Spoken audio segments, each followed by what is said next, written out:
Welcome once again to SP Smart's Bridge Course, Day Third, Part Second.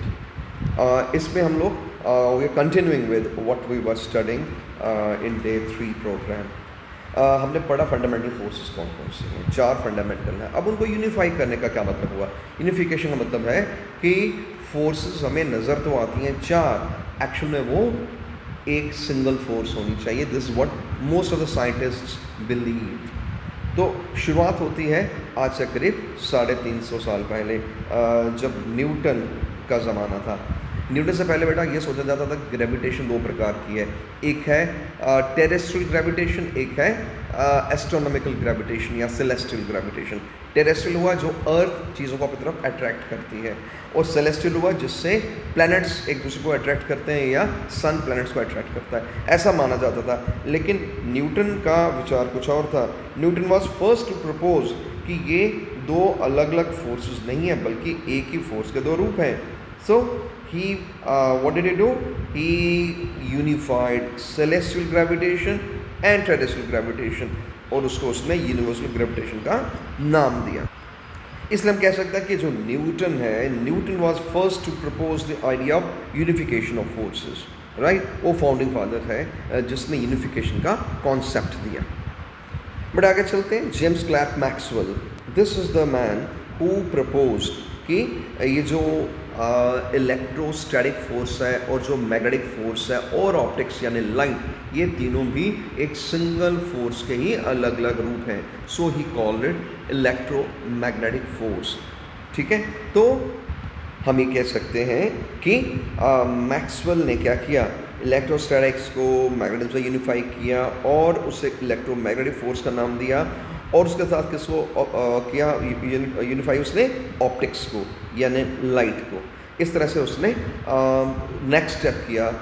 जो नया concept था जो unification का, और उसका जो नया यू कैन से सामने आया सबके, वो था unification of optics with electromagnetism by James clerk Maxwell. लेकिन बेटा बात यहीं पे ख़त्म नहीं होती है. ये तीन साइंटिस्ट हैं, शेल्डन ली, अब्दुल सलाम, स्टीवन वीनबर्ग. इन लोगों को नोबेल प्राइज़ दिया गया. क्यों? क्योंकि इन्होंने एक नया यूनिफिकेशन दिया जिसको उन्होंने इलेक्ट्रो वीक फोर्स का नाम दिया. Now what do you mean by electro weak force? ये एक्चुअल में यूनिफिकेशन है इलेक्ट्रोमैग्नेटिज्म का विद वीक न्यूक्लियर फोर्स.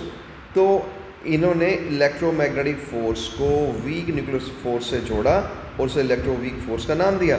तो इस तरह से एक नया चैप्टर खुला फिज़िक्स में, यानी एक नई चीज़ सामने आई हमारे कि इलेक्ट्रो वीक फोर्स भी एक फोर्स है. अब पूरी बातों का मतलब क्या निकल रहा है? ये निकल रहा है कि धीरे धीरे तादाद कम होती जा रही है फोर्सेस की. पहले हमने कहा चार हैं, चार में जब इलेक्ट्रो वीक बन गया यानी इलेक्ट्रोमैग्नेटिज्म और वीक न्यूक्लियर फोर्स, तो वो तीन रह गई फोर्सेस.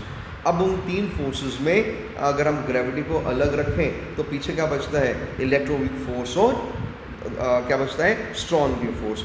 इनको यूनिफाई करने का काम आगे चलता गया और उस थ्योरी को गट कहते हैं. गट का मतलब होता है ग्रैंड यूनिफाइड थ्योरी, राइट. तो गट यानी ग्रैंड यूनिफाइड थ्योरी, इसका कॉन्सेप्ट सबसे पहले तो आइंस्टाइन ने ही दिया था, लेकिन बाद के ज़माने में ये एस्टेब्लिश हुआ जब, तो इट वाज सीन दैट जो इलेक्ट्रो वीक फोर्स है वो स्ट्रॉन्ग फोर्स से जब मिलता है तो गट थ्योरी सामने आती है. बेटा लेकिन जैसा कि मैंने कहा, सिर्फ ये कहना कि आइंस्टाइन पे बात ख़त्म हो गई, ऐसा नहीं है. Einstein was pioneer in all these you can say discoveries. But बाद का काम स्टीफन हॉकिंस नाम के एक महान वैज्ञानिक ने किया. तो स्टीफन हॉकिंस ने जो थ्योरी दी है उसे कहते हैं TOE. टो का मतलब होता है थ्योरी ऑफ एवरीथिंग, राइट. तो थ्योरी ऑफ एवरीथिंग के नाम से एक मूवी भी बनी है, होप कई बच्चों ने देखी होगी. तो थ्योरी ऑफ एवरीथिंग जो है ये स्टीफन हॉकिंस ने दिया, जिसमें बाकी सभी फोर्सेस को भी कंबाइन करके टो पे लाया गया. और टो का मतलब यहाँ पे हुआ थ्योरी ऑफ एवरीथिंग, यानी you can explain any phenomena under the sun by one single formula. Although ये जो है यूनिफिकेशन का काम अभी भी जारी है, क्योंकि स्टीफन हॉकिंस लाइक आइंस्टाइन, ये दोनों क्या थे? ये थ्योरेटिशियंस थे, थ्योरेटिकल फिजिसिस्ट थे. तो नोबेल प्राइज़ तो तभी दिया जाता है जब ये लेबॉर्ट्री के अंदर हमें टो और गट्स के कुछ आसार मिलेंगे। फ़िलहाल काम जारी है, सर्न लेबॉर्ट्री है जिनीवा में, उस पर ये काम चल रहा है and it is hoped that in near future you may find experimental evidence of GUT and TOE. बेटा आगे बढ़ते हैं। ये है states of matter. States of matter में अपने सॉलिड, लिक्विड, गैस, इससे भलीभांति आप परिचित हैं ना। एवरीबॉडी नोस की मैटर 3 टाइप का होता है, सॉलिड, लिक्विड एंड गैस। लेकिन इसके अलावा अब जो नई स्टेट्स आपको पढ़नी है 11th में आके, वो है, एक है प्लाज्मा और एक है बोस-आइंस्टाइन कंडेंसेट, और शॉर्ट में back, BEC stands for Bose Einstein condensate. ये वही SN बोस है जिनके नाम पे पार्टिकल बोसॉन्स बने हैं। अभी थोड़ी देर पहले हमने इसका जिक्र किया था, राइट। तो सॉलिड, लिक्विड, गैस के बारे में हमें कुछ आपको समझाने की ज़रूरत ही नहीं है। यू आर अवेयर कि पानी लिक्विड है, आइस सॉलिड है और वाटर वेपर हो तो वो गैसियस फॉर्म में है ना। इस तरह से ये 3 तो आप भली भांति परिचित हैं, लेकिन प्लाज्मा के बारे में बहुत कम जानते हैं। बेटा इतना बात बताएं, जितने भी स्टार्स हैं ना, इंक्लूडिंग सन, ये प्लाज्मा से बने हैं, ठीक है। प्लाज्मा में क्या होता है, highly ionized state of matter होता है ये। और लैब के अंदर, अब आप कहेंगे कि ये तो आउटर स्पेस में है, सन हो गया या बाकी स्टार हो गए, क्या ज़मीन के ऊपर लेबॉर्ट्री के अंदर प्लाज्मा कोई बना सका है? Yes of course. बहुत सारे बच्चे होंगे वो देखते होंगे कि उनके घरों में प्लाज्मा स्क्रीन के लैपटॉप्स हैं, प्लाज्मा स्क्रीन का टेलीविज़न है, तो प्लाज्मा लेबॉर्ट्री में भी बनाया जाता है, ठीक है। कैसे बनता है ये सिंपली ये जो गैसेस है ना, helium, neon, argon, krypton, xenon वगैरह वगैरह, रेडॉन हो गया, इनको ओवरहीट करते हैं, सुपर हीट करते हैं टू अल्ट्रा हाई टेम्परेचर, और फिर इसको कैप्चर कर लेते हैं एक एनक्लोजर में। तो काफ़ी सारे एडवर्टीजमेंट्स और ये डिस्प्ले साइंस भी प्लाज्मा ग्लो से ही बनाए जाते हैं, ठीक है। तो इसका बहुत बड़ा एक यू कैन से यूज़ होता है इन एंटरटेनमेंट इंडस्ट्री, जैसा कि मैंने कहा टीवी का स्क्रीन या लैपटॉप के स्क्रीन पर है, या फिर एडवर्टीजमेंट के फील्ड में प्लाज्मा का बहुत योगदान है। मेरे जो 5th स्टेट ऑफ मैटर है उसे बोस-आइंस्टाइन कंडेंसेट कहते हैं, या बैक, जैसे कि मैंने पहले कहा बैक कहते हैं। ये है SN बोस।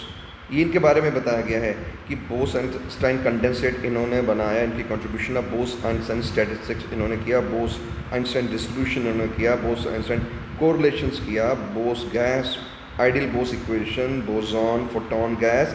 इस तरह से इनको 7 नोबेल प्राइज़ जो हैं उसके अंदर इनकी कंट्रीब्यूशन है। बट ये अंग्रेज़ों का ज़माना था, when British were ruling India, so Indians को कोई इंपॉर्टेंस नहीं दी जाती थी। So this gentleman never got any Nobel prize. हालांकि इनके साथ काम करने वाले 7 के 7 लोगों को नोबेल प्राइज़ दिए गए। सो बोस की कंट्रीब्यूशन क्या है? बोस और आइंस्टाइन ने मिल के ये 5th स्टेट ऑफ मैटर के बारे में खोज की थी, और ये 71 ईयर के बाद 1995 में इसका भी नोबेल प्राइज़ मिल गया बिकॉज ये लेबॉर्ट्री के अंदर मिल गया बैक। क्योंकि जैसा कि मैं बताया हूँ, आपको पहले भी बताया कि नोबेल प्राइज़ तभी मिलता है जब लेबॉर्ट्री के अंदर वो चीज़ कन्फर्म हो। किसी ने रिसर्च किया तो नोबेल प्राइज़ तब नहीं, जब वो डिस्कवर होता है लैब के अंदर, तभी उसको नोबेल प्राइज़ दिया जाता है, राइट। तो बैक के बारे में सिर्फ इतना बताएंगे आपको कि अल्ट्रा लो टेम्परेचर जो है 0 केल्विन के लगभग, उस तक चीज़ को जब ठंडा किया जाए तो एटम जो होते हैं ना वो जुड़ जाते हैं, मैटर बहुत गाढ़ा बन जाता है और उसमें मूवमेंट बहुत कम हो जाती है। उसी को बोस-आइंस्टाइन कंडेंसेट कहते हैं। तो बेटा इसके साथ ही ब्रिज कोर्स का डे 3 पार्ट 2 ख़त्म होता है। Take care and God bless you all.